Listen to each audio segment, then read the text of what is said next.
to be. It's the freedom to call for jihad and to try to persuade moderate Muslims to join them in the fight.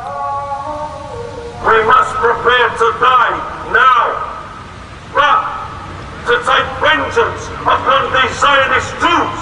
It's our right. Allah has given us the right to defend ourselves.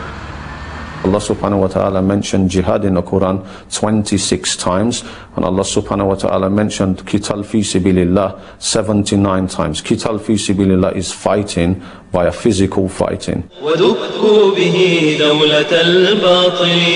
This is a jihadi recruiting video.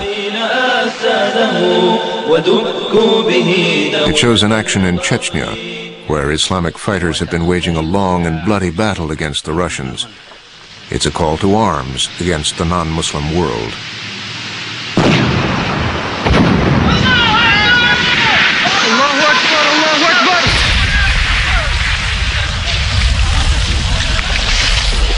They are waging war on Islam because they cannot have full global domination until they completely eradicate Islam, because Islam is the only religion that accepts and recognizes Allah subhanahu wa ta'ala with no partners. So therefore a Muslim cannot compromise his religion no matter what the Western governments bring. This jihadi video came to the attention of the police, identifying this young man with the patch over his eye, Saladin Benyech. He returned to his home in Morocco, but is now in jail serving 18 years for terrorism. His brother, Abdelaziz, is awaiting extradition from Spain on similar charges. The third brother, Abdullah, died in Tora Bora, allegedly fighting with bin Laden. Morocco lies just across the Straits of Gibraltar. Arriving in Tangiers is to pass back in history into a semi-autocratic monarchy.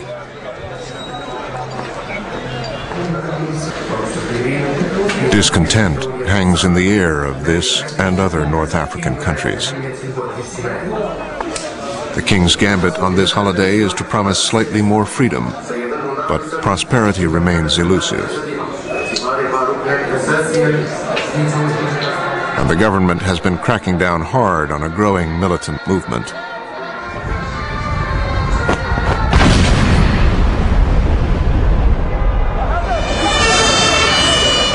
In Casablanca, in May of 2003, 12 suicide bombers targeted the Spanish cafe and a Jewish community center, among others. According to police, the planning and recruitment involved the Benyech brothers. They come from a prosperous middle-class family in Tangiers. We met two of the remaining siblings, Jamal and Niama. 3 of your brothers. 1 has died, 2 are in jail. And when we ask people about jihad and the events of the last few years, then their family name is mentioned over and over again. How do you explain this? If you were an Arabic, you were a Muslim, maybe you become like this. People are affected by news, by what he watch, what he see, by life, by day. That's what infects people. War in Iraq, war in Afghanistan, no chemical weapons, no relation between QUAEDA, but we are still here. We still want to kill more of you. We finish with you. There is Iran, there is Syria, there is perhaps Hezbollah, perhaps the... You want to take all the world? Angry and confused, they say their brothers were not involved in the bombing, that they were not terrorists. They lived in the West and have liberal beliefs and opinions. I mean, modern and civilized opinions. I never detected any sign of militancy. It's true. Now he is in jail. Why would I lie to you? Niama believes her brothers picked up their radical ideas not from the world around them, but outside Morocco. We never had extremist ideas or ideas that didn't fit with our upbringing. That's the environment my brothers grew up in. Then they went to Europe. And any ideas they adopted while they were in Europe. For the immigrants from Morocco and North Africa, it's not just Spain across the narrow straits, but a gateway to all of Europe.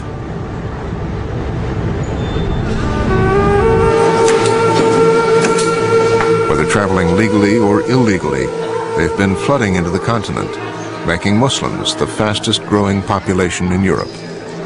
And once inside the European Union, they can move between the countries with relative ease.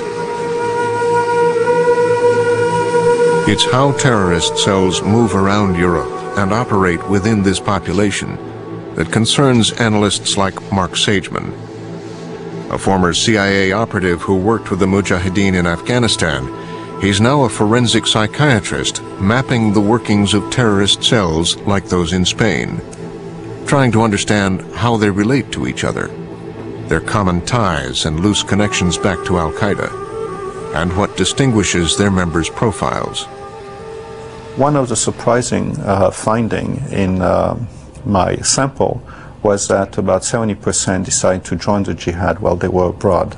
And it turns out that they were abroad because they were the elite of their country, and they were sent abroad either to find a good job or more frequently to study abroad.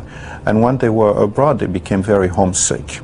So they drifted toward mosques, not for religious reason, because at the time, most of those people were not very religious.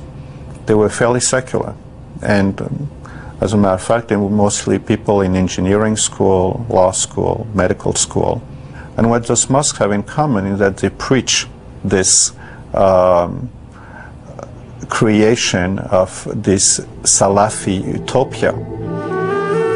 The Salafist utopia is not just a return to the days of the Prophet, but a yearning for the Caliphate, the world that Islam once conquered as it spread out from Arabia, west, north, south, and east, from the Malay Archipelago, beyond the Caucasus, across North Africa, and into Andalusia in Spain.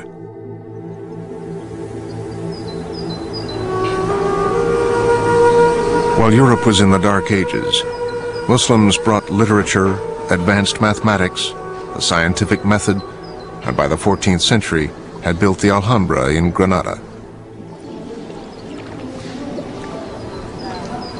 In the 15th, 16th century, Islam was really the predominant religion, and if you had to bet who would be the predominant force in the world in the 20th century or 21st century, you would have been a fool not to bet on Islam. And then in the next 400 years, there was gradual decline to the point that in the 19th century, most of the Islamic Muslim land were colonized by the West. And so the question, what happened? The religious answer is we have lost our way. It's a revivalist answer. And if we recapture the Word of God,